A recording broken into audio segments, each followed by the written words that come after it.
अस्सलामुअलैकुम students, welcome to CBEL concept based education learning YouTube channel. मैं हमाद अहमद, आपका tutor. आज के इस लेक्चर में हम बात करेंगे बीकॉम पार्ट 2 की और इसका सब्जेक्ट है एडवांस अकाउंटिंग। स्टूडेंट्स, हमने एडवांस अकाउंटिंग का चैप्टर नंबर 2 स्टार्ट किया हुआ था, that is right issue bonus issue. आज हम इसकी प्रॉब्लम करेंगे, प्रॉब्लम नंबर 4। स्टूडेंट्स, आपने इसको बहुत गौर से देखना है, ये प्रॉब्लम भी बोनस इशू के ही रिलेटेड है। आपने अगर इस प्रॉब्लम के अंदर कोई भी आपको मुश्किल पेश आती है, आपको कोई भी परेशानी लगती है, कोई क्यूरी है आपकी, तो आपने कमेंट सेक्शन में लाजमी बताना है, डिस्कस करना है कमेंट सेक्शन में कि हमें यहाँ से समझ नहीं आ रही आपकी। इसके अलावा चैनल को सब्सक्राइब करें, वीडियोस को लाइक करें और इन वीडियोस को ज्यादा से ज्यादा अपने फ्रेंड्स में शेयर करें ताकि स्टूडेंट्स आपके साथ साथ उनका भी बेनिफिट हो। चलें, अब हम शुरू करते हैं अपनी प्रॉब्लम नंबर 4 की तरफ। स्टूडेंट्स, हमारे पास है प्रॉब्लम नंबर 4। मैंने लिख दी है, लेकिन उससे पहले आपने क्या करना है, आपने बिल्कुल वही जो पीछे वाला बेसिक कॉन्सेप्ट था ना बोनस इशू के रिलेटेड, उसको अपने माइंड में लेके आए। बोनस इशू क्या है? जब हम सेकंड टाइम अपने शेयर होल्डर्स को कंपनी अपने आप को कंपनी समझना है, जब भी अकाउंटिंग करनी है, चाहे कॉस्ट अकाउंटिंग कर रहे हैं, चाहे एडवांस अकाउंटिंग कर रहे हैं, चाहे किसी भी किस्म की अकाउंटिंग कर रहे हैं, अपने आप को अपनी कंपनी समझ लेना है। ठीक है, तो जब हम फर्स्ट टाइम अपने शेयर होल्डर्स को देते हैं, शेयर इशू करते हैं ना, तो जाहिर सी बात है कि शेयर होल्डर इस वजह से हमारे शेयर्स ले रहे हैं ताकि हम मुस्तकबिल में उनको प्रॉफिट में से बेनिफिट दें। तो प्रॉफिट में से जो हमने चीज रिजर्व बचा के रखी होती है, उसमें से जब हम उनको रिजर्व के पैसे हम उनको देते हैं, तो वो पैसे जो है रिजर्व के, हम उनको कैश की सूरत में नहीं देते। हम ये चाहते हैं, कंपनी ज्यादा से ज्यादा ये चाहती है कि अपने उन पैसों को भी कैपिटल में कन्वर्ट कर दे। तो कैपिटल में कन्वर्ट कंपनी कैसे कर सकती है कि उन पैसों को इन टर्म ऑफ कैश की बजाय, अपने शेयर होल्डर को देने की बजाय, वो कंपनी उनको शेयर की सूरत में दे देती है और ये शेयर्स फ्री ऑफ कॉस्ट होते हैं। यानी कि फ्री ऑफ कॉस्ट का मतलब यह है कि शेयर होल्डर्स को इन शेयर्स को खरीदने के लिए पैसा नहीं देना पड़ता कंपनी को। इस चीज को कहते हैं बोनस।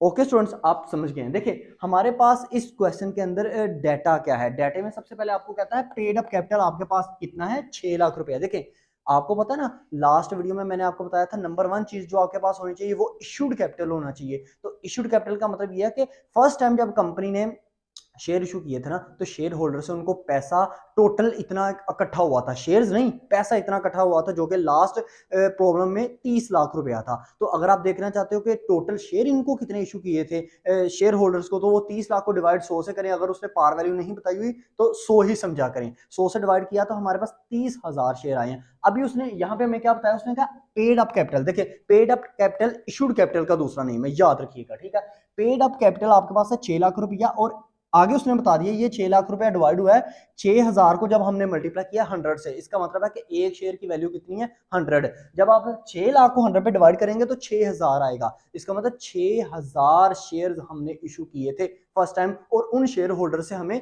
6 लाख कैपिटल मिला था शेयर इशू करके। ओके, जो कि हमारा फर्स्ट टाइम शेयर कैपिटल था 6 लाख रुपया। ओके स्टूडेंट्स, अब उसके बाद क्या है, कहता है कंपनी के पास जो रिजर्व फंड है ना, वो है 5,25,000। यानी कि कंपनी को जो मुनाफा हुआ है ना, वो 5,25,000 से बहुत ज्यादा मुनाफा हुआ होना है, जिसमें से उन्होंने कुछ ये प्रॉफिट जो है वो अपने शेयर होल्डर को डिवाइड कर दिया होना है, उसका उस प्रॉफिट का नेम दे दिया होना है इन्होंने डिविडेंड। और जो रिमेनिंग कंपनी अपने पास बचाया हुआ था ना, वो था 5,25,000। ओके स्टूडेंट्स, अब वो कहता है इस 5,25,000 को कंपनी ये करना चाह रही है, कैपिटलाइज करना चाह रही है। कैपिटलाइज करना चाहिए, ये 5,25,000 को कैपिटलाइज का मतलब ये है कि वो कंपनी ये चाह रही है कि ये 5,25,000 जो रिजर्व फंड है ना, इसमें से मैं जब भी अपने शेयर होल्डर्स को ये रिजर्व फंड में से मैं पैसे दूं, तो पैसे ना दूं, शेयर्स दूं, ताकि मेरे शेयर में, कंपनी के शेयर में, जो कंपनी के शेयर अभी पास कंपनी के पास 6,000 शेयर है ना, कंपनी के शेयर्स में इजाफा हो। ये होता है कैपिटलाइजेशन का मतलब। ठीक है, अब कहता है कंपनी चाहती है बोनस इशू करना, लेकिन जिसके पास 2 हैं उसको 1 मिलेगा। रेशियो क्या है, जिसके पास 2 हैं और उसको 1 मिलेगा, और कंपनी के जो शेयर पार पे वो कर रही है, बोनस इशू कर रही है। अब जिसके पास 2 हैं उसे 1 मिलेगा। लास्ट लेक्चर में प्रॉब्लम नंबर 3 में बोला क्या था, वो प्रॉब्लम नंबर 3 में कंपनी ने ये कहा था कि 60% रो इशूड कैपिटल का, 30 लाख का 60% लो, तो आपकी जितनी भी अमाउंट आती है ना, इतने के आप क्या कर दो, इतने के आपने बोनस इशू कर दो। अब आपको पता है, अब हमारे पास 6 लाख है टोटल इशूड कैपिटल, मतलब पेड अप कैपिटल। तो हमें क्या करना पड़ेगा, हमें अब निकालना पड़ेगा कि हमने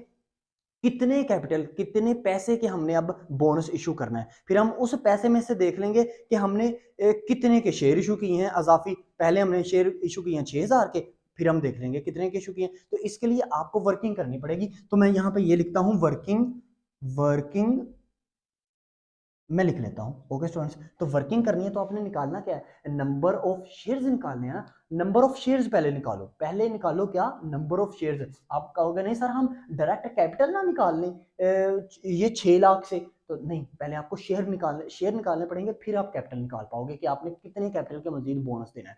तो आपने क्या लिखना है यहाँ पे, नंबर ऑफ शेयर। आपने लिखा number of share is equal to, इसका फॉर्मूला होता है existing share multiply by new share divided by old share. अब ध्यान से देखिएगा, एग्जिस्टिंग शेयर का क्या मतलब है, एग्जिस्टिंग शेयर का ये मतलब है कि पहले से कितने मौजूद हैं शेयर, यानी कि पेड अप कैपिटल में कितने। देखिए पेड अप कैपिटल है 6 लाख, लेकिन उस कैपिटल के अंदर शेयर कितने हैं, 6000 शेयर है। मैं बार बार बता रहा हूं, कैपिटल डिफरेंट चीज होती है, शेयर्स डिफरेंट चीज होती है। अगर किसी कैपिटल के अंदर ये ना बताया गया हो कि इसके अंदर शेयर कितने हैं, तो उसको 100 पे डिवाइड कर दो, तो 6000 आपके पास कितने हैं, एग्जिस्टिंग शेयर्स हैं आपके पास 6000 मल्टीप्लाई बाय न्यू शेयर्स कितने देगा, कहता है जिसके पास 2 है उसको 1 मिलेगा, तो 1 मल्टीप्लाई 1 डिवाइड बाय ओल्ड कितने होने चाहिए 2। तो इसका मतलब है 6000 को मल्टीप्लाई बाय 1 से करोगे तो आपके पास 6000 ही आएगा, डिवाइड 2 से करोगे तो आपके पास कितने आ जाएंगे 3000 शेयर्स। यानी कि न्यू शेयर्स आपको कितने देने पड़ेंगे, नंबर ऑफ शेयर्स जो कंपनी ने एज अ बोनस अपने शेयर होल्डर्स को देने हैं, वो कितने देने हैं, 3000 देने हैं। अब आप स्टूडेंट्स ये मुझे बता सकते हैं कि मुझे रिजर्व फंड में से कितना पैसा निकालना पड़ेगा। आप कहोगे सर जी बिल्कुल बता सकते हैं, क्यों, इन 3000 को मल्टीप्लाई बाय 100 करें, क्योंकि एक शेयर की कीमत 100 रुपया है, तो 3 लाख रुपया सर हमें निकालना पड़ेगा, जो कि लास्ट वीडियो में याद है आपने 60% किया था 30 लाख का, तो आपके पास कितना आया था 18,000। वहां पे हमें परसेंटेज बताई होगी, जब अभी परसेंटेज बताया लेना कि बोनस दिया है इशू करके, बोनस शेयर दे रहे हैं हम किस सूरत में, अपने एग्जिस्टिंग कैपिटल से, मतलब पेड अप कैपिटल या इशूड कैपिटल से, तो आगे परसेंटेज दे दी जाए तो वो बहुत इजी होता है। लेकिन अगर आपको इस तरह रेशो दे दे, जिसके पास 2 है उसको 1 मिलेगा, या जिसके पास 3 है उसको 2 मिलेगा, तो सबसे पहले आपने शेयर्स देख लेना कितने आए हैं, फिर उन शेयर्स की वैल्यू को आपने फेस वैल्यू से मल्टीप्लाई कर देना, और अक्सर फेस वैल्यू 100 रुपया ही होती है, अगर 100 से इजाफी होगी वो मेंशन करेगा आपको। ओके, इसका मतलब है हमने कितने देने हैं, हमारे पास जो 3 लाख हमारे पास क्या आ जानी है, ये अमाउंट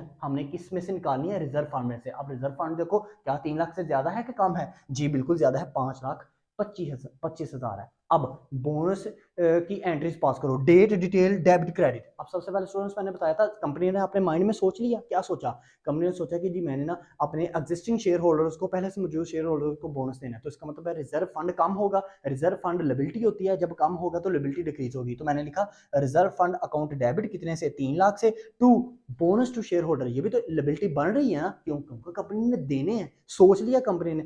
जब भी कंपनी चीज सोच ले आपने लाजमी उसकी एंट्री करनी है, सोचने की भी। तो लिखा बोनस टू शेयर होल्डर, वो क्रेडिट 3 लाख का। तो नरेशन क्या लिख दी, नरेशन बहुत इंपॉर्टेंट है, इसको नहीं भूलना कभी भी, बीइंग बोनस इज डिक्लेयर्ड। उसके बाद क्या होगा, अब एक्चुअल में ही देना है, अब एक्चुअल में बोनस टू शेयर होल्डर दे दें, तो जब बोनस देंगे हम शेयर होल्डर्स को, तो अब लिबिलिटी डिक्रीज होगी, जी बिल्कुल डिक्रीज होगी, क्योंकि पहले हमने खुद में सोचा, अपनी मतलब समझ लें कि बुक्स ऑफ अकाउंट्स में पहले लिखा कि भाई ये हमने लिबिलिटी क्रिएट कर लिया, जब उस लिबिलिटी को परफॉर्म करना है ना, यानी कि एक्चुअल में देना है, तो वो डिक्रीज होगी। तो bonus to share holder decrease हुआ, तो आपके पास डेबिट होगा कितने से, 3 लाख से, टू अजाफा किसमें हो रहा है, अजाफा कैसे हो रहा है, पहले कितने से, पहले कंपनी के पास कितने शेयर से, 6000, अब कितने शेयर है, 3000, तो 3000 में 6000 जमा करो, 9000 का ना इजाफा हुआ, इसका मतलब है शेयर कैपिटल हमेशा इंक्रीज होगा। तो शेयर कैपिटल आपका कैपिटल ही होता है, लेकिन नाम सिर्फ आगे आ जाता है शेयर का, क्यों, क्योंकि ये एक ऐसा कैपिटल है जो शेयर की सूरत में आपके पास मौजूद है।